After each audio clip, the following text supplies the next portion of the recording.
मंगलवार सिर्फ हफ्ते का एक दिन नहीं, ये शक्ति, साहस और सुरक्षा का प्रतीक है। इस दिन की पूजा हनुमान जी को समर्पित मानी जाती है। कहते हैं, मंगलवार को किया गया एक छोटा सा भक्ति का काम 100 बड़े संकट मिटा देता है।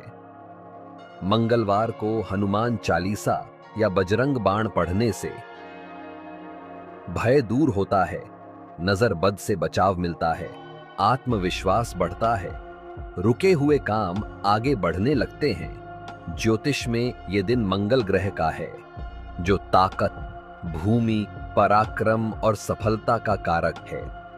इस दिन व्रत, दान या लाल वस्तु चढ़ाने से मंगल दोष शांत होते हैं और शुभ फल मिलता है।